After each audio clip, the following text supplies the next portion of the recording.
سابق وزیر اعظم عمران خان کی اڈیالہ جیل میں 29 جنوری کو کی گئی میڈیا سے گفتگو۔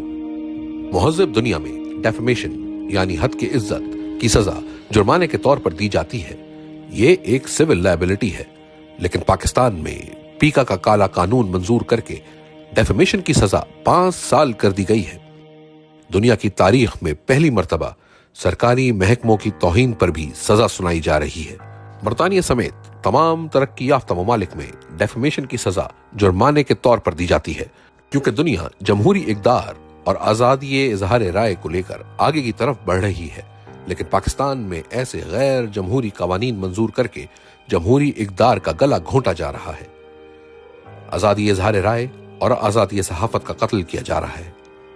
اس سب کا مقصد یہی ہے کہ 8 فروری کی مینڈیٹ چوری سے لے کر عوام کے چادر چار دیواری کا تقدس پامال کرنے تک، 9 مئی فالس فلیگ سے 26 نومبر قتل عام تک جو بھی ظلم و بربریت کی گئی، اس پر کسی کو آواز اٹھانے کی جرت نہ ہو۔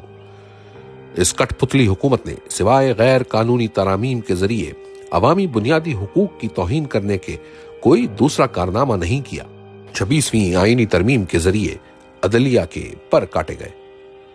اسلام آباد ہائی کورٹ میں سینئر ججز کی موجودگی کے باوجود باہر سے چیف جسٹس کی تقرری کرنے کی کوشش کی جا رہی ہے، جو قاضی فائز عیسیٰ پارٹ 2 ثابت ہوگا۔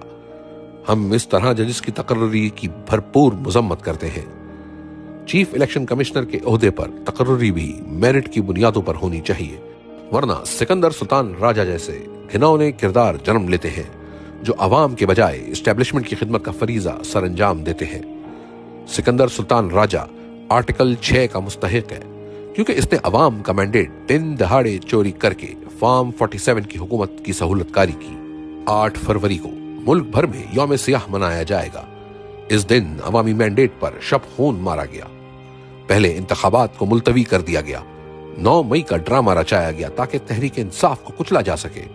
اس کے باوجود عوام نے جوک در جوک نکل کر تحریک انصاف کو ووٹ ڈالے، مگر نتائج کو بے شرمی اور بے دردی سے بدل کر ملک کو اندھیروں میں دھکیل دیا گیا۔ اب 8 فروری کے ڈاکے کی پردہ پوشی کے لیے پیکا اور 26ویں ترمیم جیسے قوانین منظور کیے جا رہے ہیں۔ ایک جھوٹ چھپانے کے لیے 100 جھوٹوں کا سہارا لینا ہی پڑتا ہے۔ حکومت مذاکرات کی صورت میں ڈھونگ رچا رہی تھی، اس سے ان کے اپنے چہرے عیاں ہوئے ہیں۔ یہ کبھی نہیں چاہیں گے کہ جوڈیشل کمیشن بنے اور 9 مئی یا 26 نومبر کی تحقیقات ہوں، کیونکہ اس سے سچ سامنے آ جائے گا، اور یہ اندر سے خوف زدہ ہیں، کیونکہ سچ یہی ہے کہ یہ خود ان واقعات میں ملوث ہیں۔ بددیانت کبھی بھی نیوٹرل امپائر کے ساتھ نہیں کھیلتا، ان کے اختیار میں ویسے بھی کچھ نہیں، یہ جو بھی کرتے ہیں اسٹیبلشمنٹ کی منشا سے ہی کرتے ہیں۔ قرآن میں امر بالمعروف و نہی عن المنکر کا بار بار ذکر آیا ہے کہ اچھائی کا ساتھ دو اور برائی کے خلاف ڈٹ جاؤ۔ جمہوریت کی بنیاد اخلاقیات پر ہی ہے۔ اللہ پاک نے منافق کی نشانی بیان کی ہے کہ وہ برائی کے ساتھ کھڑا ہوتا ہے۔ جو لوگ منافق ہوتے ہیں ان کے لیے دنیا اور آخرت میں رسوائی ہے۔ بغیرتی اور ڈھٹائی کا کوئی توڑ نہیں ہے۔ لا الہ الا اللہ انسان میں غیرت بیدار کرتا ہے۔ بغیرت انسان اللہ کے سوا دوسروں کے سامنے ہاتھ پھیلاتا ہے۔ ایک قوم صرف غیرت پر کھڑی ہوتی ہے اور ترقی کرتی ہے۔ بغیرت انسان یا قوم صرف بھیک مانگتی رہ جاتی ہے۔ کوئی بھی قوم صرف انصاف اور قانون کی حکمرانی سے آگے بڑھ سکتی ہے۔ انصاف وہی لوگ دیتے ہیں جن میں اخلاقیات زندہ ہوں۔ مدینہ کی ریاست انہی اصولوں پر کھڑی ہوئی تھی، اور پھر مسلمانوں نے پوری دنیا میں حکومت کی۔ ہمیں بھی اگر اپنی سمت کا درست تعین کرنا ہے تو اخلاقی تربیت پر توجہ دینی ہوگی، بنیادی انسانی حقوق کا تحفظ کرنا ہوگا اور انسانی جان کی قدر کرنی ہوگی، ورنہ ہمارا مستقبل روشن نہیں ہو سکے گا۔ مدینہ کی ریاست میں ایک یہودی نے خلیفہ وقت حضرت علی رضی اللہ تعالی عنہ کے خلاف مقدمہ جیت لیا تھا۔ انصاف کے یہ اصول اسلامی معاشرے کی حقیقی روایات ہیں جنہیں ہم فراموش کر چکے ہیں۔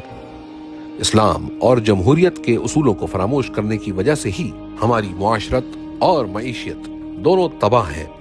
اگر ہم حقیقی آزادی حاصل کرنا چاہتے ہیں تو ہمیں انہی اصولوں کو اپنا کر اپنی جد و جہد جاری رکھنی ہوگی۔ جو انسان بے خوف ہو کر صرف اللہ سے ڈرتا ہے وہی کامیاب ہوتا ہے۔ جو خوف زدہ رہتا ہے وہ کبھی کامیاب انسان نہیں بن سکتا۔